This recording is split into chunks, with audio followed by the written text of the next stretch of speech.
توفیق عطا فرمائے۔ خلیل بھائی کو تو ماشاءاللہ بڑے انداز بھی یاد ہوں گے، محفل میں آنے کا ان کا کیا انداز تھا، ملاقات کیسے کرتے تھے، جو نوازتے کہتے تھے لوگوں کو، کچھ اس حوالے سے ارشاد فرمائیں۔ جی صلو علی الحبیب صلی اللہ تعالی علیہ وسلم۔ ابھی کچھ دیر پہلے آپ گفتگو فرما رہے تھے کہ لوگوں کی تعداد سے واسطہ نہیں ہونا چاہیے، جی کتنے ہیں، اللہ کی رضا کے لیے جو ہے وہ پڑھنے کا انداز ہونا چاہیے۔ تو اس پر مجھے وہ یاد آیا تھا کہ ہمارے علاقے میں ایک اسلامی بھائی تھے، ظفر بھائی، تو ان کی شادی تھی، تو یہ بات ہوگی تقریباً 80 سے پہلے کی، سن 80 سے کچھ پہلے کی۔ تو اس میں آپ تشریف لائے، جب آپ نے وقت دیا تو آپ تشریف لائے، اور ان کے گھر کے برابر میں خالی پلاٹ تھا، اس کے اندر انہوں نے تھوڑا سا اہتمام کیا تھا۔ تو پہلے نہ اتنا بڑے کوئی ساؤنڈ سسٹم ہوا کرتے تھے، نارمل سا انتظام تھا، ہارن نہیں ہوتے تھے۔ جی جی ایسا ہی تھا۔ اب وہ وہاں چند بچے بیٹھے ہوئے تھے، جیسے جو آ جاتے ہیں، جیسے گھر میں کوئی تقریب ہو تو بچے ہی ہوتے ہی ہیں، تو کچھ بچے وہاں بیٹھے ہوئے تھے، اور جو ٹائم دیا تھا مشتاق بھائی اس پہ تشریف لے آئے، اور آپ نے جو ہے آ کر ان بچوں کے سامنے پڑھنا شروع کر دیا۔ کیا بات۔ وہ ظفر بھائی کہتے ہیں کہ میں نے آ کے عرض کی کہ مشتاق بھائی ابھی تو لوگ آئے نہیں، تو بچے تو بیٹھے ہوئے تھے۔ آپ نے فرمایا کہ میں جن کو سنانا ہے نا وہ سن رہے ہیں۔ اللہ اللہ، اتنی پیاری بات آپ نے ارشاد فرمایا کہ جن کو سنانا ہے وہ سن رہے ہیں۔ تو وہ کہتے ہیں کہ وہ بات سن کے تو کچھ دیر کے لیے تو بندے پہ ایک سکتہ سا ہو جاتا ہے نا، کہ اتنی پیاری بات، اور کیا آپ کی سوچ ہے، کیا ذہن ہے۔ تو پھر آپ بہرحال وہ خوانیاں فرماتے رہے، لوگ جب آئے ہوں گے، تو یوں یہی ہے کہ آپ کی گفتگو سے کہ ہمیں یہ نہیں دیکھنا ہوتا ہے، دیکھنا چاہیے کہ کون آ رہا ہے کون جا رہا ہے، تو جب پڑھا جائے تو اللہ اخلاص نصیب فرما دے۔ تو آپ کا یہ بہت بڑا ایک وصف تھا کہ آپ اسی طرح سے نعت پڑھنا اور نعت سننے کا بھی آپ کو بہت ذوق شوق تھا۔ واہ۔ ایک مرتبہ ہمارے گھر کے پاس ایک محفل تھی، اس میں مرحوم یوسف میمن صاحب کلام پڑھ رہے تھے، تو ہوا کے ذریعے جو ہے نا رات کے ٹائم ذرا آواز دور تک چلی چلی جاتی ہے، صحیح۔ تو یوں آپ کا گھر تو کافی دور تھا وہاں سے، تو آپ تک آواز جو ہے نا پہنچی، تو رات کا کچھ ٹائم تھا، تو پھر آپ جو ہے نا وہ محفل میں تشریف لے آئے نعت سننے کے لیے۔ گھر میں آپ آرام کر رہے تھے، اٹھ کر آپ تشریف لائے اور آ کر جو ہے نا عوام میں بیٹھ گئے۔ تو پھر وہ جب دیکھا تو پھر آپ کو جو ہے نا اوپر بلایا گیا کہ اوپر تشریف لے آئے۔ تو یہ تھا کہ آپ فرمائے کہ میں نے وہ بس مجھے آواز آئی تو میرا دل چاہا کہ میں نعت شریف سنوں جا کے۔ تو یوں آپ کا نعت کے ساتھ ایک ذوق و شوق تھا، پڑھنا بھی، سننا بھی، سنانا بھی، تو سب چیزیں۔ اسی طرح سے جب آپ تشریف لاتے تو ہم نے یہ بھی دیکھا کہ جو ہے نا کبھی غصہ نہیں فرمایا۔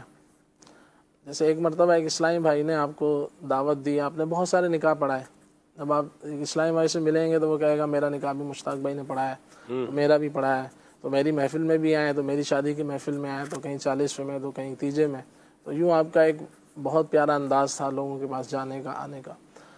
تو مجھے یاد ہے میں بھی اس بارات میں گیا تھا، ہمارے ایک اسلامی بھائی تھے، تو اورنگی ٹاؤن کے تھوڑا آگے جا کے بلدیہ ٹاؤن کی طرف ایک علاقہ ہے قائم خانی کالونی، اس میں جو ہے آپ تشریف لائے۔ تو جب بارات پہنچنے کا جو ٹائم تھا، تو جو آپ کو ٹائم دیا گیا تھا، تو آپ اس ٹائم آ کر آپ تشریف لائے، بارات جو ہے وہ لیٹ ہو گئی۔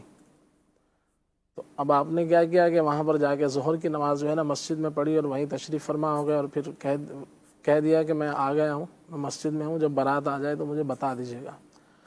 تو جب بارات گئی تو آپ کافی لیٹ گئی بارات، تو ہم بھی اس میں تھے، اس اسلامی بھائی کی شادی کی محفل میں بھی آپ تشریف لائے تھے۔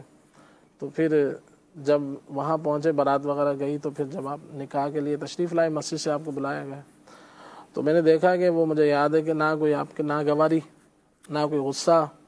تو جب کہ عام کوئی شخص ہوتا ہے، تو جب اس کو کہ نکاح کا یا کسی اور چیز کا ٹائم دیا جائے، لیٹ سویر ہو جائے، تو کچھ نہ کچھ انداز میں جو ہے نا تبدیلی آ جاتی ہے۔ اب جتنی بڑی آپ شخصیت ہے، جس قدر آپ کا وقت جو ہے وہ قیمتی تھا، اس کی نسبت جو ہے وہ ذرہ برابر بھی ایک دیکھا جائے کہ کبھی غصے میں آپ کو اس طرح کے لیٹ سویر ہو جائے، کوئی اور معاملہ ہو جائے، تو آپ جو ہے نا آپ کا انداز بالکل محبت والا، شفقت والا، تو اس طرح سے آپ کو دیکھا۔ تو اسی طرح سے مسکراتے رہنا آپ کا انداز تھا، اور پھر ساتھ میں جو ہے نا کبھی یوں بھی دیکھا کہ آپ کو نام بہت یاد ہوتے تھے، جس طرح شیخ طریقت اہل سنت دامت برکاتہم عالیہ کا یہ پیارا انداز ہے کہ اتنے سالوں بعد کوئی ملتا ہے تو آپ کو نام یاد ہوتا ہے اس کا.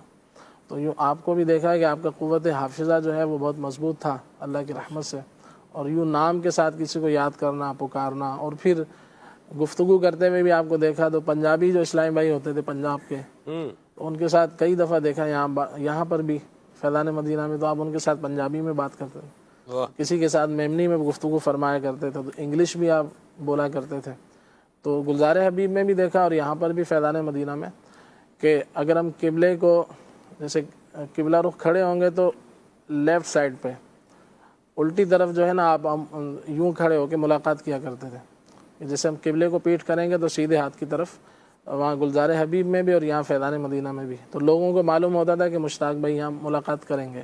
تو اجتماع کے بعد صلاۃ والسلام کے بعد آپ کا انداز تھا کہ نگران شورا بننے سے پہلے کہ آپ جو ہے نا وہ سیدھے ہاتھ کی طرف، اگر قبلے کی طرف پیٹھ کریں گے تو سیدھے ہاتھ کی طرف آپ تشریف فرما ہوتے تھے، کھڑے ہوتے تھے. تو یوں سب سے ملاقات کرنا، سب کے نام کے ساتھ، جیسے جو بھی جاتا تھا جس کا نام آپ کو یاد ہوتا تھا نام لے کر اس سے گفتگو کرنا، مسکرا کر محبت دے کے تو کسی کو تحفہ دینا. تو یوں ایک بہت بڑی تعداد سمجھے آپ سے ملاقات اس طرح سے کیا کرتی تھی. تو یوں ایک دلوں یہ بھی ایک تھا انداز آپ کا ماشاءاللہ. اللہ پاک آپ پر اپنی خصوصی رحمتوں کا نزول فرمائے. ایک مرتبہ آپ کے گھر پہ حاضری ہوئی تو وہاں دیکھا رزق کا احترام. تو یہ بھی آپ کے جیسے جو بھی نیک بندہ ہوتا ہے تو اس کی خصوصیات اس طرح کی ہوتی ہیں. تو آپ کے گھر میں حاضری ہوئی تو دیکھا کہ نا انگلی کے ساتھ اس طرح آپ کر رہے ہیں اور نیچے سے کچھ اٹھا رہے ہیں، اور نظر تو نہیں آ رہا تھا. پھر میں نے قریب سے دیکھا تو وہ 2-3 ذرے جو ہے نا وہ آٹے کے تھے. تو آپ نے اس کو اٹھا کر جو ہے وہ کسی جگہ پر رکھا. تو اس سے نہیں، وہ بچپن سے ہمارا ہم تو میری عمر ہوگی تقریباً 15 سال کے آس پاس. اس وقت ہم نے ایک ذہن ملا ان کو دیکھ کر، سوچ ملی کہ دیکھیں ادب، احترام رزق کا اس طرح سے ہونا چاہیے. کیا بات. تو یوں بھی آپ کی سیرت میں تھا. سبحان اللہ. بہت کچھ اور بھی سیکھنے کو ملتا رہتا تھا. مرحبا، بات چیت کرتے رہیں گے انشاءاللہ.